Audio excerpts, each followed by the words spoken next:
जय श्री राधे कृष्णा। प्यारे दर्शकों, यह उस समय की बात है जब कुरुक्षेत्र के विशाल रणभूमि में युद्ध के नगाड़े अभी शांत थे और चारों ओर एक गंभीर सन्नाटा छाया हुआ था। आकाश में काले बादल घिर आए थे जो मन की आशंकाओं को प्रतिबिंबित कर रहे थे। महारथी अर्जुन अपने रथ पर बैठे हुए अत्यंत चिंतित मुद्रा में भूमि की ओर देख रहे थे। उनके मन में विजय और पराजय का द्वंद्व चल रहा था। उनके सारथी और जगत के पालनहार भगवान श्री कृष्ण ने अर्जुन की मनोदशा को भांप लिया। उन्होंने अपने सुकोमल हाथों से अर्जुन के कंधे को स्पर्श किया और अत्यंत मृदु स्वर में बोले कि हे पार्थ, तुम व्यर्थ ही चिंता करते हो।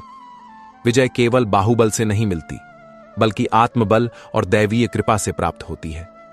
अर्जुन ने विनीत भाव से पूछा कि हे केशव, जब चारों ओर अंधकार ही अंधकार हो और विजय की कोई आशा न दिखाई दे, तब मनुष्य क्या करे? कौन सा ऐसा उपाय है जो हताशा के गर्त में डूबे हुए मनुष्य को भी विजय के शिखर पर पहुंचा सकता है? भगवान श्री कृष्ण के होंठों पर एक रहस्यमयी मुस्कान तैर गई। उन्होंने कहा कि हे अर्जुन, फाल्गुन मास के कृष्ण पक्ष की एकादशी, जिसे विजय एकादशी कहते हैं, वह समस्त प्रकार की बाधाओं का नाश करने वाली है। यह व्रत केवल राजाओं या योद्धाओं के लिए नहीं है, बल्कि यह तो उस साधारण से साधारण मनुष्य के लिए भी संजीवनी है जो जीवन के संघर्ष में हार मान चुका हो। भगवान श्री कृष्ण ने अपने नेत्र मूंदे और अतीत के गर्भ से एक अत्यंत मर्मस्पर्शी कथा को बाहर निकाला। उन्होंने कहना प्रारंभ किया कि हे अर्जुन, बहुत समय पहले की बात है। अवधपुरी के समीप एक छोटा सा गांव था जिसका नाम था रामपुर। वह गांव प्राकृतिक सुंदरता से भरा था, परंतु वहां के लोगों के मन में कठोरता थी। उसी गांव के अंतिम छोर पर एक टूटी फूटी झोपड़ी थी जिसमें सुमति नाम की एक स्त्री रहती थी। सुमति का जीवन कांटों की सेज समान था। उसका पति माधव एक गंभीर बीमारी से ग्रस्त था, जिसके कारण वह चारपाई से उठ भी नहीं पाता था। घर में खाने को दाने नहीं थे और पहनने को पूरे वस्त्र भी नहीं थे।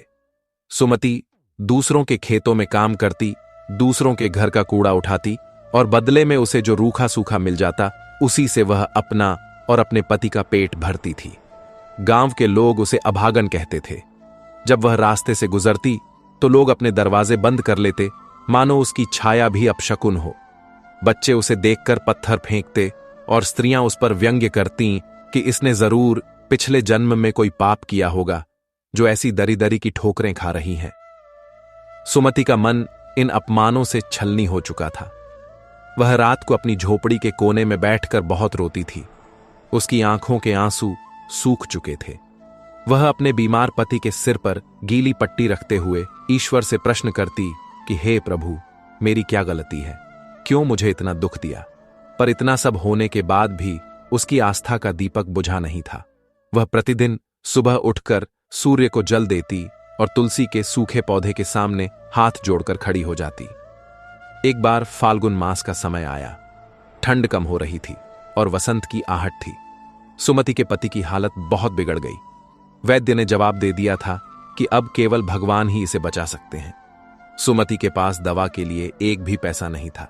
वह हताश होकर गांव के मंदिर की सीढ़ियों पर जाकर बैठ गई।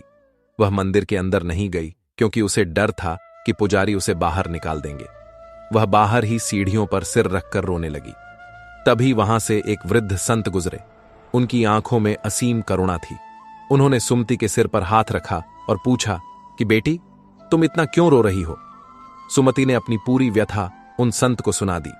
संत ने उसे ध्यान से सुना और कहा कि बेटी, संसार जब साथ छोड़ दे तब समझ लेना कि ईश्वर ने हाथ थामने का समय तय कर लिया है। कल विजय एकादशी है। यह व्रत शत्रुओं पर विजय दिलाता है और जीवन की सबसे बड़ी शत्रु है निराशा और दरिद्रता। तुम कल पूरे विधि विधान और श्रद्धा से विजय एकादशी का व्रत करो। भगवान नारायण तुम्हारी अवश्य सुनेंगे। सुमति ने संत के चरणों में गिरकर प्रणाम किया। उसके मन में एक नई आशा की किरण जागी। उसने घर आकर देखा तो घर में खाने को कुछ भी नहीं था। उसने इसे ही ईश्वर का संकेत माना कि कल वैसे भी उपवास रखना है। अगली सुबह ब्रह्म मुहूर्त में सुमति उठ गई। आकाश में अभी तारे टिमटिमा रहे थे। उसने पास की नदी पर जाकर स्नान किया। नदी का पानी बर्फीला था, जिससे उसका कमजोर शरीर कांपने लगा। उसके पास बदलने के लिए दूसरे वस्त्र नहीं थे, इसलिए उसने उसी गीली साड़ी को हवा में सुखाया और फिर पहन लिया। उसके होंठ ठंड से नीले पड़ गए थे, पर उसके मन में एक अग्नि जल रही थी। उसने घर आकर अपनी झोपड़ी को साफ किया, गोबर से जमीन को लीपा। उसके पास भगवान को चढ़ाने के लिए फूल नहीं थे, तो वह जंगल से जंगली फूल तोड़ लाई। धूप अगरबत्ती नहीं थी, तो उसने सूखी लकड़ियां जलाईं और अपने भावों की सुगंध से वातावरण को महका दिया। उसने एक पुराने लोटे में जल भरा और उसमें तुलसी का पत्ता डाला। उसने अपने पति के पास बैठकर भगवान विष्णु का ध्यान किया। उसे कोई मंत्र नहीं आता था, उसे कोई श्लोक याद नहीं था। वह बस इतना जानती थी कि भगवान भाव के भूखे हैं। उसने हाथ जोड़कर कहा कि हे नारायण, मैं अज्ञानी हूं, मैं निर्धन हूं, मेरे पास आपको देने के लिए कुछ नहीं है, बस ये आंसू हैं और यह विश्वास है। आज मैं यह विजय एकादशी का व्रत कर रही हूं। मुझे धन नहीं चाहिए, मुझे मान नहीं चाहिए, मुझे बस मेरे पति के प्राणों की रक्षा चाहिए और इस अपमानजनक जीवन से मुक्ति चाहिए। आप तो जगत के पालनहार हैं, क्या मेरी नया पार नहीं लगाओगे? दिन चढ़ने लगा। भूख और प्यास से सुमति का बुरा हाल होने लगा। वह कल से भूखी थी, उसका पेट पीठ से चिपक गया था। वह खेतों में काम करने गई, क्योंकि अगर वह काम नहीं करती तो अगले दिन की रोटी का प्रबंध नहीं होता। वह खेत में फसल काट रही थी और उसका सिर चकरा रहा था। गांव की अन्य स्त्रियां वहां बैठकर भोजन कर रही थीं। उन्होंने सुमति को देखा और हंसने लगीं। एक ने कहा कि देखो देखो, महारानी ने व्रत रखा है, घर में खाने को नहीं है और चली हैं धर्म करने। दूसरी बोली कि अरे, यह व्रत तो अमीरों के चोंचले हैं, भूखे मरने को यह व्रत का नाम दे रही है। सुमति ने सब सुना पर उत्तर नहीं दिया। उसने अपनी आंखों से बहते आंसुओं को पोंछा और अपना काम करती रही। दोपहर होते होते धूप तेज हो गई। उसका गला सूख कर कांटा हो गया था। उसे लगा कि वह अब गिर पड़ेगी। उसकी आंखों के सामने अंधेरा छाने लगा। तभी उसे उन संत की बात याद आई कि विजय उसी की होती है जो हार नहीं मानता। उसने मन ही मन नारायण नारायण का जाप शुरू कर दिया। इस नाम के जाप ने उसे अद्भुत शक्ति दी। सूर्यास्त हुआ। सुमति घर लौटी। वह अत्यंत थक चुकी थी। अब समय था रात्रि जागरण का। विजय एकादशी के व्रत में रात्रि को सोना नहीं चाहिए।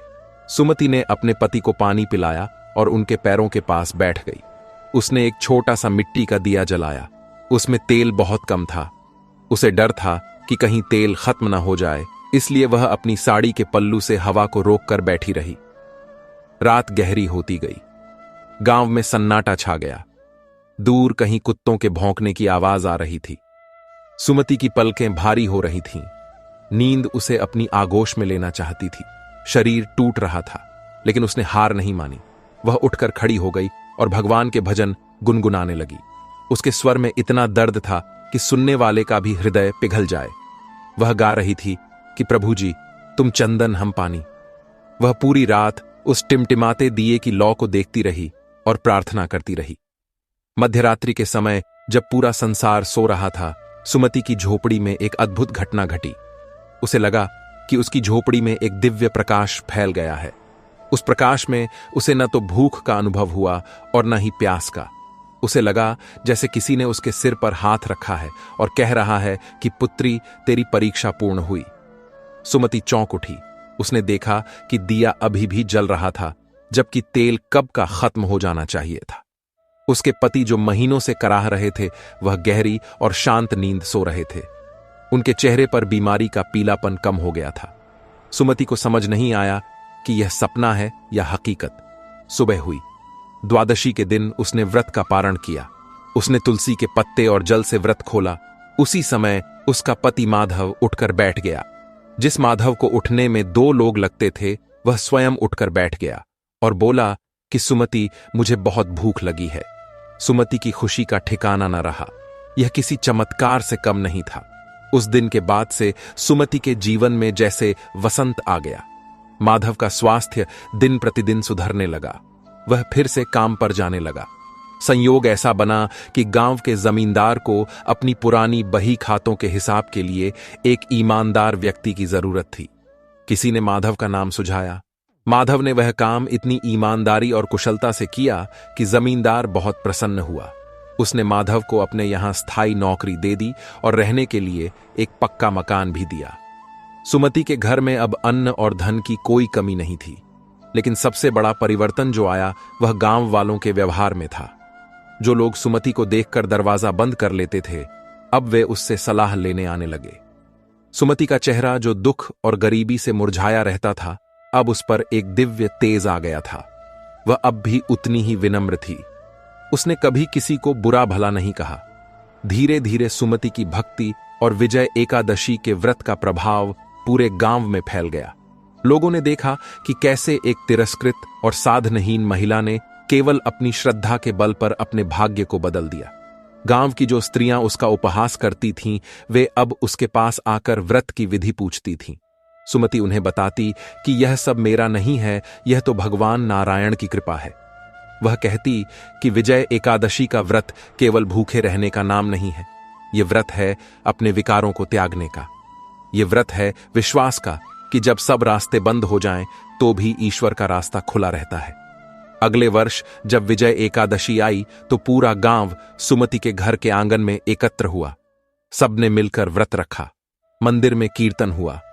सुमति जो कभी मंदिर की सीढ़ियों पर बैठकर रोती थी, आज उसी मंदिर के मुख्य द्वार पर खड़ी होकर सबका स्वागत कर रही थी।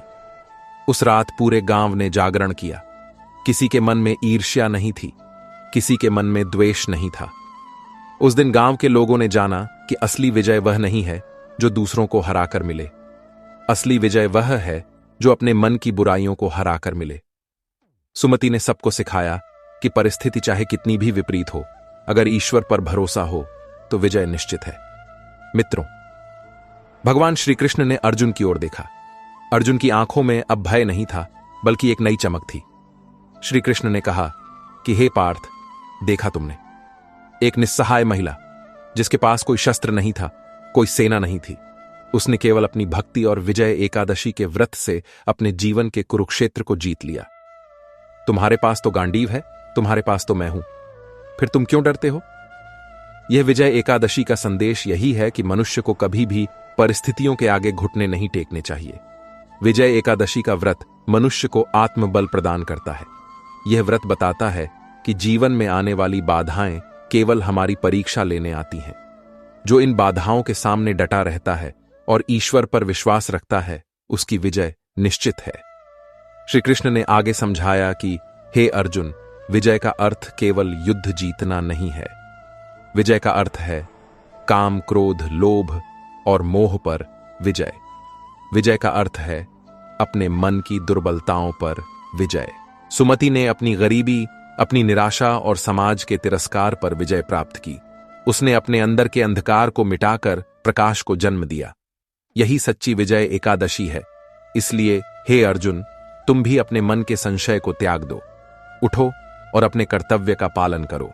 याद रखो कि जिस प्रकार सुमति के साथ मेरा अदृश्य हाथ था, उसी प्रकार धर्म की रक्षा करने वाले हर मनुष्य के साथ मैं सदैव खड़ा हूं। मित्रों, भगवान श्री कृष्ण की कहानी सुनते सुनते अर्जुन गदगद हो गए। उन्होंने अपना गांडीव उठा लिया और भगवान श्री कृष्ण के चरणों में नमन किया। उन्होंने कहा कि हे केशव, मेरे मोह का नाश हो गया है, मुझे स्मृति प्राप्त हो गई है। अब मैं आपके आदेश का पालन करूंगा। कुरुक्षेत्र का मैदान जो कुछ समय पहले निराशा के बादलों से घिरा था, अब शंखनाद से गूंज उठा। मित्रों, इस कहानी के माध्यम से हमने आपको यह समझाना चाहा है कि हम चाहे कितने भी साधारण क्यों ना हो, हमारे पास चाहे कितने भी कम साधन क्यों ना हो, अगर हमारी निष्ठा सच्ची है और प्रयास निरंतर है तो हम अपनी किस्मत बदल सकते हैं। विजय एकादशी हमें याद दिलाती है कि भगवान वैभव के नहीं, भाव के भूखे हैं। वह महलों में नहीं, बल्कि उस हृदय में वास करते हैं जहां श्रद्धा और विश्वास का दीपक जलता है। सुमति की कहानी हर उस व्यक्ति की कहानी है जो संघर्ष कर रहा है। यह एक आश्वासन है कि अंधेरी रात के बाद सवेरा अवश्य होता है। बस हमें धैर्य रखना होगा और अपने कर्म पथ पर चलते रहना होगा। विजय एकादशी की यह पावन कथा श्रवण करने वाले और इसे जीवन में उतारने वाले हर प्राणी के जीवन में मंगल ही मंगल होता है। मित्रों, अब आगे अर्जुन ने गदगद कंठ से भगवान श्री कृष्ण से पूछा कि हे जनार्दन, आपने सुमति की जो कथा सुनाई, उसने मेरे हृदय के संशय को जड़ से उखाड़ फेंका है। किंतु मेरे मन में अब भी एक जिज्ञासा बाकी है।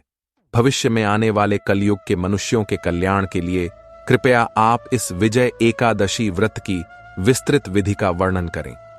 वह साधारण मनुष्य जो वेदों का झाता नहीं है, जिसके पास धन का अभाव है और जो सांसारिक उलझनों में फंसा हुआ है, वह किस प्रकार इस महान व्रत का पालन कर सकता है? उसे किस विधि से आपकी पूजा करनी चाहिए ताकि उसे भी सुमति की भांति विजय श्री की प्राप्ति हो? भगवान श्री कृष्ण ने अर्जुन के इस लोक कल्याणकारी प्रश्न को सुनकर अत्यंत प्रसन्नता व्यक्त की।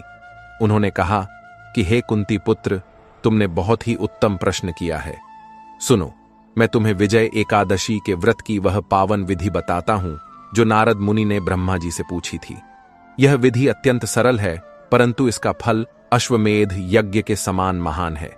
इस व्रत की तैयारी एकादशी तिथि से एक दिन पूर्व यानी दशमी तिथि से ही प्रारंभ हो जाती है। दशमी के दिन व्रती को अपने मन और शरीर को शुद्ध करना चाहिए। उसे सात्विक भोजन ग्रहण करना चाहिए और किसी भी प्रकार के कटु वचन या क्रोध से बचना चाहिए। दशमी की रात्रि को उसे पूर्ण ब्रह्मचर्य का पालन करना चाहिए और भगवान का स्मरण करते हुए भूमि पर शयन करना चाहिए। एकादशी के दिन सूर्योदय से पूर्व ब्रह्म मुहूर्त में उठना चाहिए। उस समय वातावरण में एक दैवीय शांति होती है। व्रत करने वाले को किसी पवित्र नदी, सरोवर या कुएं के जल से स्नान करना चाहिए। यदि यह संभव न हो तो घर के जल में ही गंगा जल मिलाकर स्नान करना चाहिए। स्नान करते समय मन में यह भाव रखना चाहिए कि इस जल से न केवल मेरा शरीर बल्कि मेरी आत्मा के विकार भी धुल रहे हैं। स्नान के बाद स्वच्छ और धुले हुए वस्त्र धारण करें। फिर अपने घर के पूजा स्थल को साफ करें और एक पवित्र वेदी तैयार करें। हे अर्जुन, इस व्रत में कलश स्थापना का विशेष महत्व है। वेदी पर 7 प्रकार के अनाज, जिन्हें सप्तधान्य कहते हैं, उनकी एक ढेरी बनानी चाहिए। उस ढेरी के ऊपर एक सोने, चांदी, तांबे या मिट्टी का कलश स्थापित करना चाहिए। कलश को जल से भरना चाहिए और उसमें आम या अशोक के 5 पत्ते रखने चाहिए। कलश के कंठ पर मौली बांधनी चाहिए। उस कलश के ऊपर भगवान विष्णु की स्वर्णमयी या अपनी सामर्थ्य अनुसार किसी भी धातु की मूर्ति या चित्र स्थापित करना चाहिए। सुमति जैसी निर्धन महिला जिसके पास मूर्ति न हो, वह केवल मन में भगवान की छवि बसाकर या सुपारी को ही भगवान का स्वरूप मानकर पूजा कर सकती है। भगवान भाव के भूखे हैं, वस्तुओं के नहीं।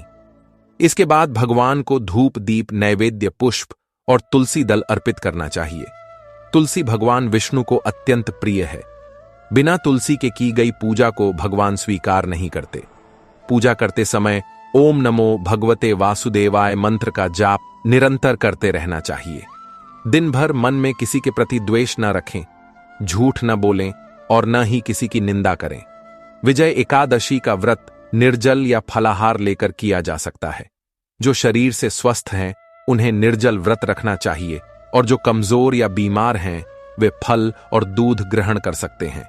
रात्रि का समय इस व्रत का प्राण है।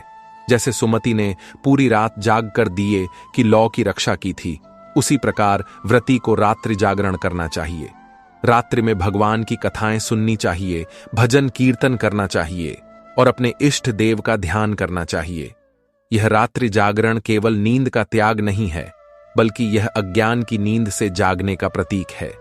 जब हम रात भर जागते हैं तो हम यह संकल्प लेते हैं कि हम अपने जीवन के अंधेरे में भी धर्म के प्रकाश को बुझने नहीं देंगे। द्वादशी के दिन सूर्योदय के समय पुण्य स्नान करके भगवान की पूजा करनी चाहिए। इसके बाद किसी योग्य ब्राह्मण या किसी जरूरतमंद व्यक्ति को भोजन कराना चाहिए और अपनी सामर्थ्य के अनुसार दान देना चाहिए। अंत में व्रत का पारण करना चाहिए। हे अर्जुन, जो मनुष्य इस विधि से श्रद्धापूर्वक विजय एकादशी का व्रत करता है, उसे इस लोक में तो विजय प्राप्त होती ही है, साथ ही मृत्यु के पश्चात वह मेरे परम धाम को प्राप्त होता है। यह व्रत मनुष्य के पूर्व जन्मों के पापों को जलाकर भस्म कर देता है और उसे मोक्ष के मार्ग पर अग्रसर करता है। भगवान श्री कृष्ण ने आगे कहा कि हे पार्थ, यह जान लो कि विजय एकादशी केवल एक तिथि नहीं है, यह एक अवसर है आत्मशुद्धि का। जब मनुष्य भूख और प्यास को सहन करता है तो उसकी इंद्रियां उसके वश में होती हैं। जब वह रात भर जागता है तो उसका मन एकाग्र होता है, और जब मन और इंद्रियां वश में होती हैं तभी विजय संभव है।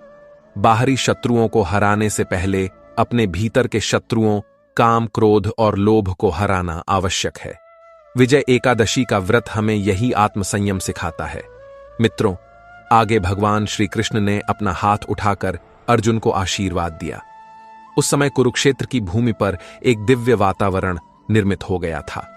अर्जुन को ऐसा प्रतीत हुआ मानो साक्षात वैकुंठ ही धरती पर उतर आया हो। श्री कृष्ण ने कहा कि हे अर्जुन, अब तुम अपने गांडीव की टंकार से दिशाओं को गूंजा दो। इस व्रत का माहात्म्य सुनने मात्र से ही तुम्हारे अंदर की हताशा समाप्त हो गई है। जाओ और धर्म की स्थापना करो। याद रखो कि जहां धर्म है वहीं कृष्ण है, और जहां कृष्ण है वहीं विजय है। भगवान श्री कृष्ण ने समस्त सृष्टि के कल्याण के लिए प्रार्थना की। उन्होंने कहा कि जो भी भक्त इस कथा को सुनेगा या सुनाएगा, उसके जीवन के सारे कष्ट मिट जाएंगे, उसके घर में सुख, शांति और समृद्धि का वास होगा। हे अर्जुन, यह कथा हताश मन के लिए अमृत समान है। यह भटकते हुए राही के लिए ध्रुव तारे के समान है। ईश्वर की अदालत में देर हो सकती है, अंधेर नहीं। सुमति के जीवन का अंधेरा छट गया और उसका जीवन प्रकाशवान हो गया। इसी प्रकार प्रत्येक मनुष्य के जीवन में सुख का सूर्योदय अवश्य होगा। अब हम सब मिलकर उस परम पिता परमात्मा भगवान श्री हरि विष्णु के चरणों में नमन करते हैं। हे प्रभु, जैसे आपने सुमति की लाज रखी, जैसे आपने द्रौपदी का सम्मान बचाया, जैसे आपने प्रहलाद की रक्षा की, वैसे ही आप इस कथा को सुनने वाले प्रत्येक भक्त की रक्षा करना। उनके जीवन से रोग, शोक और दरिद्रता को दूर करना। उन्हें सन्मार्ग पर चलने की प्रेरणा देना। हे प्रभु, हम सब आपकी शरण में हैं। हमारी भूलों को क्षमा करना और हमें अपनी भक्ति का वरदान देना। मित्रों, कुरुक्षेत्र की हवाओं में अब विजय का नाद था। अर्जुन तैयार थे, उनका रथ तैयार था, और सबसे महत्वपूर्ण बात यह थी कि उनका मन तैयार था। विजय एकादशी की इस कथा ने उन्हें यह विश्वास दिला दिया था कि जब तक परमात्मा उनके साथ है, तब तक इस ब्रह्मांड की कोई भी शक्ति उन्हें पराजित नहीं कर सकती। यह व्रत युगों युगों तक मानवता को प्रेरणा देता रहेगा और याद दिलाता रहेगा कि सच्ची विजय बाहुबल में नहीं, बल्कि आत्मबल और ईश्वर भक्ति में निहित है। मित्रों, भगवान श्री कृष्ण ने अर्जुन की जिज्ञासा को शांत करते हुए आगे कहना प्रारंभ किया कि हे पार्थ, जीवन का यह चक्र अत्यंत रहस्यमयी है। अभी तुमने जिस सुमति की कथा सुनी, वह तो केवल एक उदाहरण थी। अब मैं तुम्हें उस महाकाव्य की ओर ले चलता हूं जहां से इस व्रत की महिमा का वास्तविक उदय हुआ। यह कथा केवल एक व्रत की विधि नहीं है, बल्कि यह पुरुषार्थ और दैव के मिलन का एक अद्भुत प्रमाण है। तुम ध्यान लगाकर सुनो कि किस प्रकार मर्यादा पुरुषोत्तम भगवान श्री राम ने भी लोक शिक्षण के लिए इस व्रत को धारण किया था, ताकि आने वाली पीढ़ियां यह समझ सकें कि जब संकट का सागर सामने ठाठे मार रहा हो तो उसे पार कैसे किया जाता है। त्रेता युग की बात है।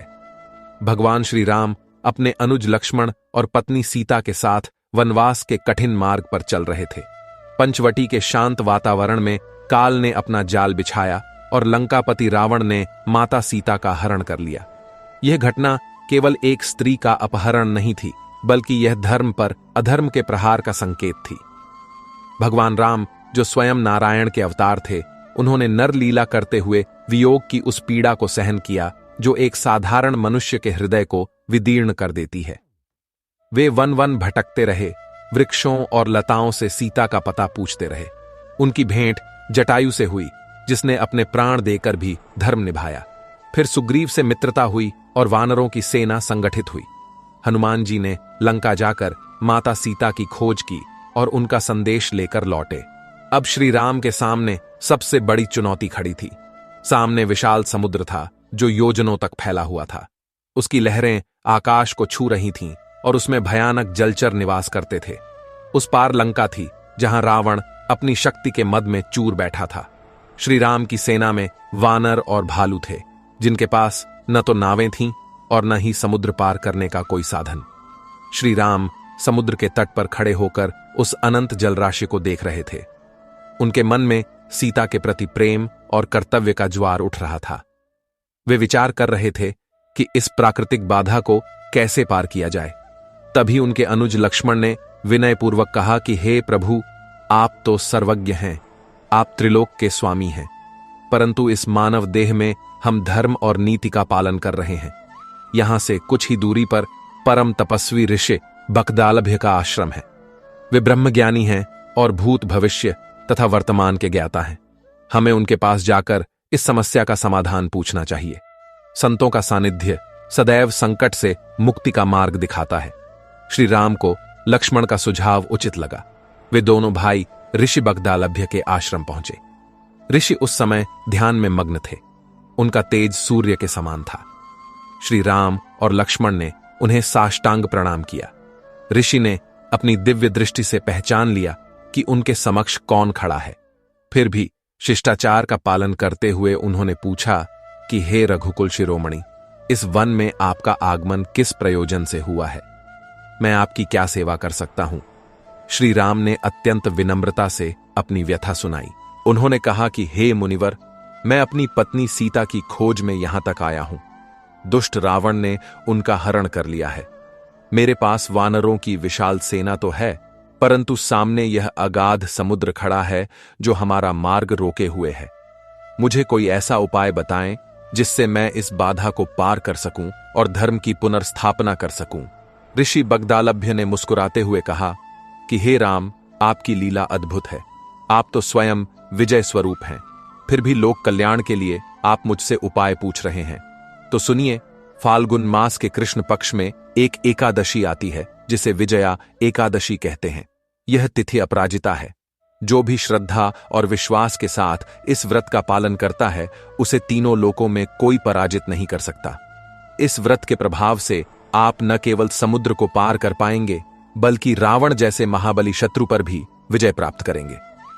ऋषि ने आगे व्रत की जो विधि बताई वह अत्यंत गूढ़ और आध्यात्मिक थी। उन्होंने कहा कि हे राम, दशमी के दिन से ही साधक को मन और वचन से पवित्र हो जाना चाहिए। उसे एक कलश की स्थापना करनी चाहिए। यह कलश केवल एक पात्र नहीं है, बल्कि यह ब्रह्मांड का प्रतीक है। ऋषि ने विधि का विस्तार करते हुए बताया कि एक शुद्ध स्थान पर 7 प्रकार के अनाज, जिन्हें सप्त धान्य कहते हैं, उनका एक आसन बनाना चाहिए। ये 7 अनाज प्रकृति की सृजन शक्ति का प्रतीक है। उस अनाज के ऊपर सोने, चांदी, तांबे या मिट्टी का कलश स्थापित करना चाहिए। यदि सामर्थ्य हो तो स्वर्ण का, अन्यथा मिट्टी का कलश भी उतना ही पवित्र है, क्योंकि पवित्रता धातु में नहीं, भावना में होती है। उस कलश को जल से भरना चाहिए जो वरुण देव का प्रतीक है। उसमें पल्लव डालने चाहिए। उसके ऊपर भगवान नारायण की प्रतिमा स्थापित करनी चाहिए। एकादशी के दिन सूर्योदय से पूर्व उठकर स्नान आदि से निवृत्त होकर उस कलश के समक्ष बैठकर संकल्प लेना चाहिए कि हे प्रभु, मैं विजय की कामना से नहीं, बल्कि धर्म की स्थापना के लिए यह व्रत कर रहा हूं। दिन भर भगवान के नाम का संकीर्तन करना चाहिए। रात्रि में उस कलश के समीप ही जागरण करना चाहिए। अखंड दीप जलाकर रखना चाहिए। भगवान श्री राम ने ऋषि की आज्ञा को शिरोधार्य किया। उन्होंने वानर सेना के साथ मिलकर समुद्र तट पर ही विजया एकादशी का व्रत किया। उस दिन वातावरण में एक अद्भुत शांति थी। समुद्र की लहरें भी मानो राम नाम का जाप कर रही थीं। श्री राम ने पूरी रात जागरण किया। उन्होंने अपनी अंतरात्मा में उस शक्ति का आह्वान किया जो अधर्म का नाश करती है। व्रत के प्रभाव से और भगवान राम की निष्ठा से समुद्र ने उन्हें मार्ग दिया। वानर सेना ने लंका पर चढ़ाई की और अंततः सत्य की जीत हुई। रावण मारा गया और माता सीता मुक्त हुई। श्री कृष्ण ने अर्जुन की ओर देखा और कहा कि हे अर्जुन, यह कथा तुम्हें यह बताने के लिए है कि जब ईश्वर भी मानव रूप धारण करते हैं तो उन्हें भी तप और व्रत के नियमों का पालन करना पड़ता है। अब मैं तुम्हें इस युग की एक और कथा सुनाता हूं जो इसी विजया एकादशी के प्रभाव को प्रमाणित करती है। यह कथा एक ऐसे मनुष्य की है जिसका नाम कल्याणी था। कल्याणी का चरित्र बदल दिया गया है ताकि तुम यह समझ सको कि यह व्रत केवल राजाओं के लिए नहीं है। कल्याणी एक अत्यंत साधारण परिवार की कन्या थी। उसका विवाह एक ऐसे घर में हुआ था जहां कलह और दरिद्रता का वास था। उसके पति का नाम सोहन था। सोहन मेहनती तो था, परंतु उसका भाग्य उससे रूठा हुआ था। वह जो भी कार्य शुरू करता उसमें उसे असफलता ही मिलती। खेती करता तो सूखा पड़ जाता, व्यापार करने की सोचता तो पूंजी डूब जाती। घर की स्थिति ऐसी हो गई थी कि दोनों समय का भोजन जुटाना भी कठिन हो गया था। गांव के लोग सोहन को अपशकुनी मानकर उससे दूर रहने लगे थे। कल्याणी अपने नाम के विपरीत जीवन जी रही थी। उसके जीवन में कल्याण कहीं दिखाई नहीं देता था, परंतु उसके पास एक धन था जो उससे कोई छीन नहीं सकता था, और वह था उसका धैर्य और ईश्वर पर विश्वास। एक बार फाल्गुन का महीना आया। कल्याणी नदी किनारे कपड़े धो रही थी। वहां कुछ साधु महात्माओं की टोली रुकी हुई थी। वे आपस में विजया एकादशी के महात्म्य की चर्चा कर रहे थे। वे कह रहे थे कि ऋषि बकदालभ्य ने श्री राम को जो व्रत बताया था वह कलयुग में भी उतना ही प्रभावशाली है। कल्याणी ने छुपकर उनकी बातें सुनी। उसे लगा कि शायद यह संदेश उसी के लिए है। उसने मन ही मन ठान लिया कि वह भी यह व्रत करेगी, परंतु कल्याणी के पास न तो सोने का कलश था न चांदी का। उसके पास तो साबुत अनाज भी नहीं था। घर में केवल टूटे हुए चावल के कुछ दाने थे। दशमी के दिन उसने घर के कोने को साफ किया, वहां गाय के गोबर से लेपन किया। उसके पास कलश नहीं था तो उसने नदी किनारे से एक टूटी हुई मटकी उठाई और उसे ही अच्छी तरह धोकर साफ कर लिया। उसने गांव के खेतों में गिरे हुए अनाज के दानों को एक एक करके चुना और उन 7 प्रकार के अनाजों को मिलाकर वेदी बनाई। उस पर उस मिट्टी के कलश को स्थापित किया। उसके पास भगवान की मूर्ति नहीं थी। उसने गीली मिट्टी से एक पिंड बनाया और उसी में अपने नारायण का रूप देखा। उसने वन से जंगली फूल तोड़े और तुलसी के पत्र तोड़े। एकादशी की सुबह जब सोहन काम की तलाश में बाहर गया तो कल्याणी पूजा पर बैठ गई।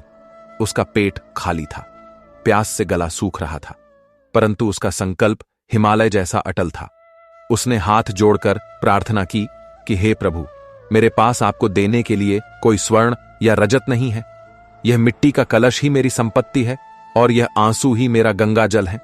मुझे संसार की दौलत नहीं चाहिए। मुझे बस मेरे पति का खोया हुआ आत्मसम्मान चाहिए। मुझे मेरे घर में शांति चाहिए। उसने दिन भर निर्जल व्रत रखा। पड़ोस की स्त्रियां उसे ताने मार रही थीं कि जिसके घर में खाने को नहीं वह व्रत का ढोंग कर रही है, परंतु कल्याणी ने किसी की बात का उत्तर नहीं दिया। उसका ध्यान केवल अपने मिट्टी के नारायण पर था। रात्रि का समय आया। घर में तेल नहीं था। कल्याणी ने सूखी लकड़ियां जलाईं और उनके प्रकाश में ही जागरण किया। वह पूरी रात भगवान की कथाएं खुद को ही सुनाती रही। उसे याद आया कि कैसे राम जी ने समुद्र पार किया था। उसने सोचा कि मेरा दुख भी तो एक समुद्र ही है। अगर राम जी पार हो सकते हैं तो मैं क्यों नहीं। आधी रात के समय उसे लगा कि उसकी कुटिया में एक भीनी भीनी सुगंध फैल गई है। यह सुगंध किसी फूल की नहीं थी, बल्कि यह भक्ति की सुगंध थी। उसे अपने अंदर एक नई ऊर्जा का अनुभव हुआ। उसका भय समाप्त हो गया। उसे लगा कि अब सब कुछ ठीक हो जाएगा।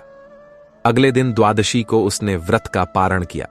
उसने उस कलश के जल को पूरे घर में छिड़का और बचा हुआ जल तुलसी में डाल दिया। उसी दिन दोपहर को सोहन घर लौटा। उसके चेहरे पर एक अलग ही चमक थी। उसने बताया कि आज उसे शहर के एक बड़े व्यापारी ने बुलाया था। व्यापारी ने सोहन की ईमानदारी की चर्चा सुनी थी और उसे अपने गोदाम का मुनीम नियुक्त कर दिया था। साथ ही उसने सोहन को रहने के लिए एक छोटा सा पक्का कमरा भी दिया था। कल्याणी की आंखों से आंसू बह निकले। ये आंसू दुख के नहीं थे, ये विजय के आंसू थे। यह उस विश्वास की जीत थी जो उसने अपने ईश्वर पर रखा था। धीरे धीरे कल्याणी और सोहन के दिन फिर गए। जिस गांव ने उन्हें ठुकरा दिया था, अब वही गांव उनका सम्मान करने लगा। कल्याणी ने कभी अपने अतीत को नहीं भुलाया। वह हर वर्ष विजया एकादशी का व्रत उसी निष्ठा से करती रही। उसने गांव की अन्य स्त्रियों को भी इस व्रत की महिमा बताई। उसने कहा कि देखो बहनों, विजय बाहर की नहीं होती, विजय भीतर की होती है। जब हम अपनी इच्छाओं और अपनी निराशाओं को जीत लेते हैं तो दुनिया की कोई भी ताकत हमें हरा नहीं सकती। श्री कृष्ण ने कथा समाप्त करते हुए अर्जुन से कहा कि हे पार्थ, देखा तुमने एक साधारण सी स्त्री कल्याणी ने किस प्रकार मिट्टी के कलश और जंगली फूलों से वह प्राप्त कर लिया जो बड़े बड़े राजा यज्ञ करके भी प्राप्त नहीं कर पाते। इसका कारण है भाव। भगवान किसी वस्तु में नहीं बसते, वह भक्त के भाव में बसते हैं। विजया एकादशी का यह व्रत हमें सिखाता है कि साधन महत्वपूर्ण नहीं है, साधना महत्वपूर्ण है। परिस्थिति चाहे कितनी भी विपरीत क्यों न हो, यदि मनुष्य का संकल्प दृढ़ है और उसका ईश्वर पर विश्वास है तो वह असंभव को भी संभव कर सकता है। यह व्रत हमें यह भी सिखाता है कि जीवन में आने वाली बाधाएं हमें रोकने के लिए नहीं, बल्कि हमें मजबूत बनाने के लिए आती हैं। जैसे सोने को आग में तपकर ही कुंदन बनाया जाता है, वैसे ही मनुष्य विपत्तियों की आग में तपकर ही महान बनता है। श्री राम का वनवास और सीता का हरण केवल एक घटना नहीं थी, वह एक परीक्षा थी, और उस परीक्षा में उत्तीर्ण होने का माध्यम बना यह विजया एकादशी का व्रत। आज के समय में भी जो मनुष्य पूरी श्रद्धा से इस व्रत को करता है, उसके जीवन के सारे अंधकार मिट जाते हैं। उसे मानसिक शांति मिलती है, पारिवारिक सुख मिलता है और समाज में यश मिलता है। हे अर्जुन, अब तुम अपने गांडीव को उठाओ, अपने मन के सारे संशयों को त्याग दो। विजय एकादशी की यह कथा तुम्हारे लिए संजीवनी है। यह तुम्हें याद दिलाने के लिए है कि तुम अकेले नहीं हो। तुम्हारे साथ धर्म है, तुम्हारे साथ सत्य है और तुम्हारे साथ मैं हूं। जिस प्रकार राम की विजय हुई, जिस प्रकार कल्याणी की विजय हुई, उसी प्रकार तुम्हारी भी विजय निश्चित है। उठो और कर्म करो। फल की चिंता मत करो, क्योंकि कर्म करना तुम्हारे हाथ में है और फल देना मेरे हाथ में। इस प्रकार कुरुक्षेत्र के मैदान में भगवान श्री कृष्ण ने अर्जुन को विजया एकादशी के महात्म्य और उसकी व्यावहारिक उपयोगिता का ज्ञान दिया। यह संवाद आज भी हम सब के लिए प्रासंगिक है। यह हमें बताता है कि जीवन एक युद्ध क्षेत्र है और हम सब अर्जुन हैं। हमारे सामने भी समस्याएं हैं, चुनौतियां हैं, लेकिन हमारे पास भी विजया एकादशी जैसा अमोघ अस्त्र है। हमें बस जरूरत है उस विश्वास की, उस समर्पण की और उस धैर्य की जो राम में था और जो कल्याणी में था। और यह जान लो कि यह कथा सुनने वाले और सुनाने वाले दोनों का कल्याण करती है। जो इस कथा को दूसरों तक पहुंचाते हैं वे भी पुण्य के भागी बनते हैं। एकादशी का व्रत शरीर को ही नहीं, आत्मा को भी शुद्ध करता है। यह हमारे पापों का नाश करता है और हमें मोक्ष के मार्ग पर ले जाता है। इसलिए हे मनुष्य, अपने जीवन के अमूल्य समय को व्यर्थ मत गंवाओ, प्रभु की भक्ति में मन लगाओ। विजया एकादशी के दिन संकल्प लो कि हम अपने दुर्गुणों पर विजय प्राप्त करेंगे और एक श्रेष्ठ जीवन जिएंगे। अब आगे, और भगवान श्री कृष्ण ने अर्जुन की तरफ देखा तो अर्जुन के मुख पर छाई हुई थी। भगवान श्री कृष्ण ने अर्जुन की शांति को देखा और अपनी अमृतमयी वाणी को आगे बढ़ाया। उन्होंने कहा कि हे अर्जुन, अभी तुमने सुमति और कल्याणी जैसी साधारण स्त्रियों की कथा सुनी, जिन्होंने अपने विश्वास के बल पर असंभव को संभव कर दिखाया। किंतु अब मैं तुम्हें इस व्रत के उस गूढ़ रहस्य की ओर ले चलता हूं जो वेदों का सार है। यह व्रत केवल अन्न त्यागने का नाम नहीं है। यदि केवल भोजन न करना ही व्रत होता तो वन में रहने वाले पशु पक्षी जो कई दिनों तक भोजन नहीं करते, वे सबसे बड़े तपस्वी कहलाते। विजय एकादशी का यह व्रत तो आत्मा का परमात्मा से मिलन का एक सेतु है। हे पार्थ, इस संसार में दो प्रकार के युद्ध होते हैं। एक वह जो तुम अभी अपनी आंखों के सामने देख रहे हो, जहां शस्त्रों की झंकार है, हाथियों की चिंगाड़ है और रक्त की नदियां बहने को तैयार हैं। यह बाहरी युद्ध है। इसे जीतना कठिन अवश्य है, परंतु असंभव नहीं। किंतु एक दूसरा युद्ध है जो हर क्षण, हर पल मनुष्य के भीतर चलता रहता है। यह युद्ध है मन और इंद्रियों के बीच का युद्ध। यह युद्ध है धर्म और अधर्म के बीच का युद्ध, जो हमारे हृदय क्षेत्र में होता है। बाहरी शत्रु तुम्हें केवल एक बार मार सकता है, और वह भी केवल तुम्हारे शरीर को नष्ट कर सकता है। परंतु तुम्हारे भीतर बैठे हुए शत्रु काम, क्रोध, लोभ, मोह, मद और मत्सर तुम्हें बार बार मारते हैं। वे तुम्हारी आत्मा को कलुषित करते हैं और तुम्हें जन्म मरण के अनंत चक्र में फंसा देते हैं। विजय एकादशी का व्रत इन्हीं आंतरिक शत्रुओं पर विजय प्राप्त करने का अमोघ अस्त्र है। जब ऋषि बकदालभ्य ने श्री राम को यह व्रत बताया था तो उनका उद्देश्य केवल रावण का वध नहीं था। रावण तो निमित्त मात्र था, असली उद्देश्य था मर्यादा की स्थापना। जब साधक एकादशी के दिन अन्न का त्याग करता है तो वह अपने शरीर को यह संदेश देता है कि मैं तुम्हारा दास नहीं हूं, मैं अन्न का मोहताज नहीं हूं, मैं उस परब्रह्म का अंश हूं जो स्वयं परिपूर्ण है। जब भूख लगती है और साधक उसे सहन करता है तो उसकी सहन शक्ति का विकास होता है। यही सहन शक्ति उसे जीवन के बड़े से बड़े संघर्षों में टूटने नहीं देती।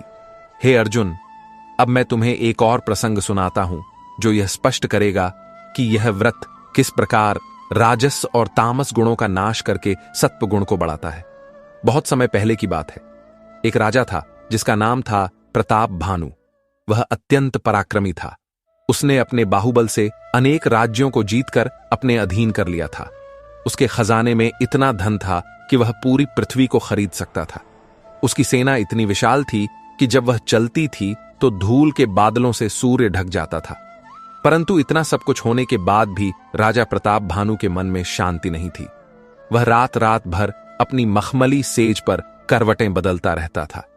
उसे हर समय यह भय लगा रहता था कि कोई उससे उसका राज्य छीन न ले, कोई उसका वध न कर दे।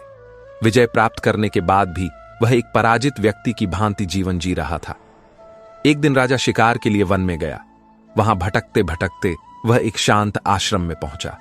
वहां उसने एक तेजस्वी ऋषि को देखा जो एक पुराने वृक्ष के नीचे शांत भाव से बैठे थे।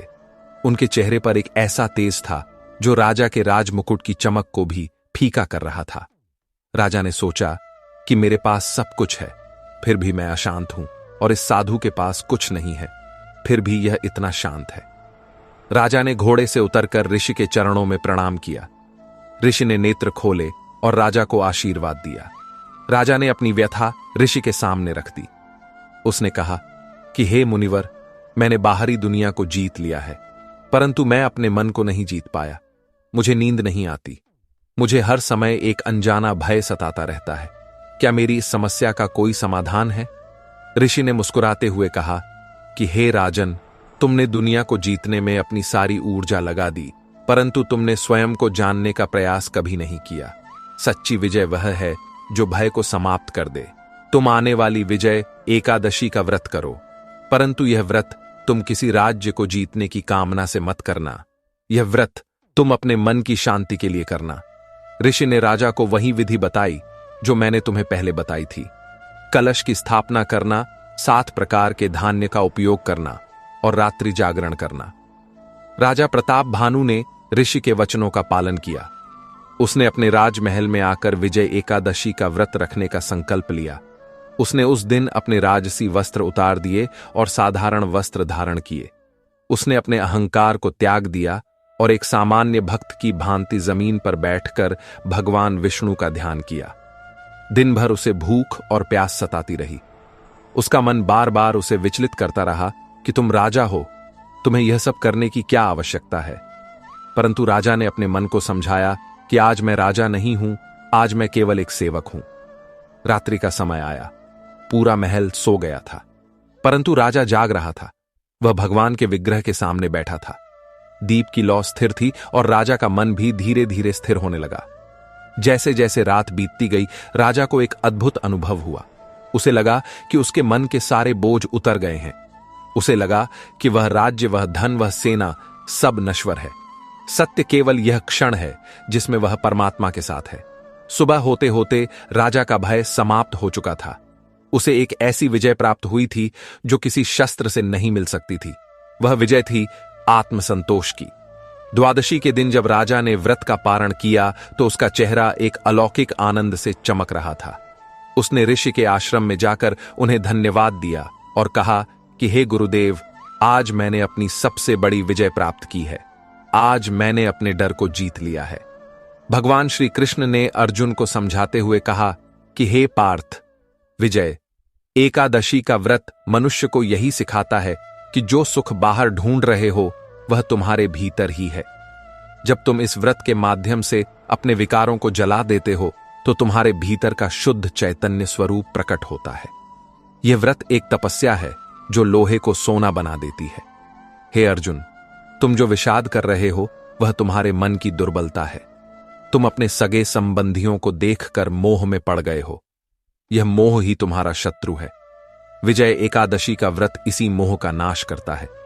यह तुम्हें बताता है कि शरीर नश्वर है और आत्मा अमर है।